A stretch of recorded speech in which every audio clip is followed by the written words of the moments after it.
In this video, we got a lot to talk about, from AntiCheat and Halo Infinite breaking down what they're actually doing and what they're specifically not doing, talking about the roadmap for Halo Infinite as far as updates and big release timelines like Co-op, Campaign, and Forge, plus more. And last up, we got to talk about some depressing news about Halo 3. We all know that if your girlfriend or wife is not happy, dipping away to grind Halo Infinite can be incredibly difficult. But gentlemen, if your lady is fully satisfied, you can go grind Halo Infinite whenever you goddamn want. And here to help is our brand new Manscaped partnership. Manscaped sent me the Performance Package 4.0 that has everything you need to reach Onyx level in the bedroom. From sprays and creams to keep your goods fresh, to shampoos and body washes for your everyday use. I was actually mega impressed with both the Weed Whacker and the Lawnmower 4.0 being fully waterproof, so you can be performance ready wherever you are.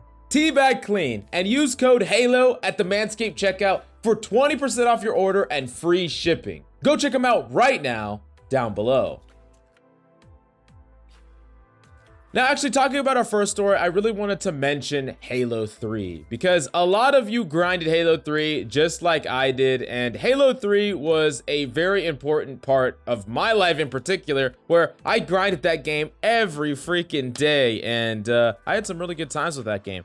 That was the first game I really no-lifed, and this also got me addicted to online competitive shooters and games, which pretty much put me on the route or the track that I'm on now. Like, it pretty much feels like Halo 3 was the start of where I would end up in life, which is very weird to say, but it really feels like that much of an impact for my life personally. So when I heard that they were actually going to shut the Halo 3 servers down, I didn't really know how to feel. Like, I didn't think too much of it. I was like, I already spent all the time that I did on that game. No big deal, until someone showed me this goddamn map. And for those of you who know what it looks like when it's fully lit up and when it's completely blacked out, goddamn, it's just, it hits you in a very weird, nostalgic place. And yeah, Halo 3 is dead. Long live Halo 3. But when we go to the meat of the video, we do need to talk about the timeline, specifically with Co-op and Forge, because a lot of people keep asking, like, when are these coming? They were pledged to come a lot sooner. Like, where are the seasons, start, end, things like that. And for clarification, right now, we are in Season 1,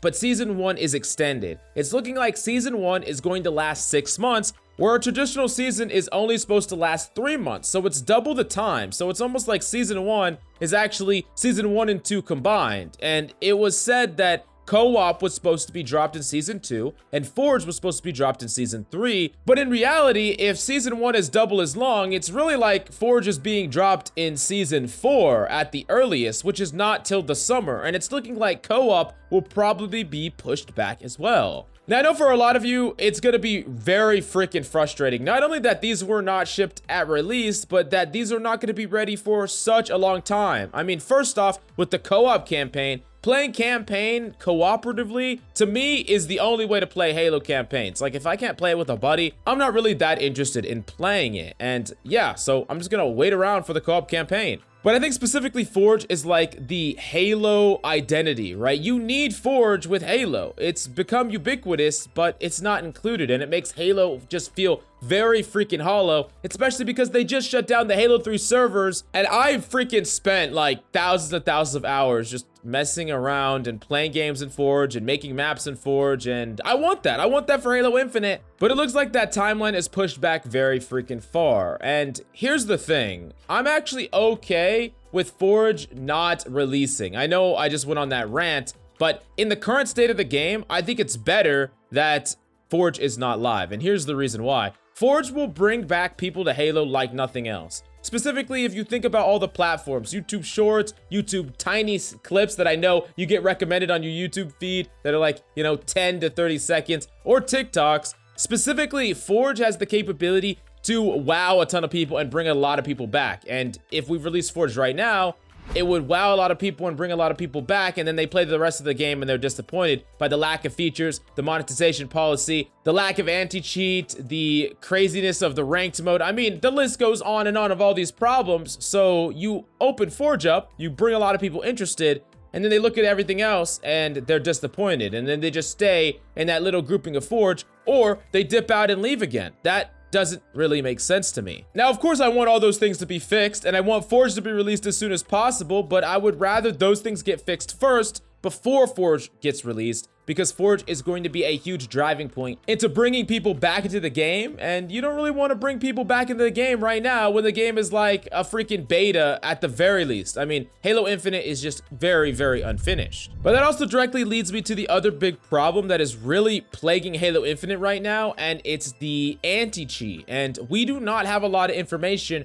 about what level of anti-cheat the developers are going to implement. They haven't talked a lot about it recently. However, digging back, we actually do have some information about what the Halo Infinite devs are planning and doing in regards to anti-cheat. Basically, 343 is taking a hard stance up against intrusive DRM, specifically things that are root kernel, like Valorant or Doom Eternal, that receives some flack for that anti-cheat technology. And instead, Jeff Staten said that they are, quote, fighting hard to ensure that we don't add intrusive DRM to the game. Adding to that was Michael 343 security engineer stating, quote, when people do cheat, we're focused on catching them through their behavior and not from data we've harvested from their machines. They also furthered that they are, quote, making the tech investments needed today to continue the fight for years to come, specifically talking about the cheating problem and the cheating fight. I do like that they acknowledge the fact that it is an ongoing battle that needs to be fought again and again, but I am wondering how they're gonna make a legitimately good anti-cheat, because my personal experience on the matter is the only anti-cheat that has worked like very, very well is Riot's, and I understand that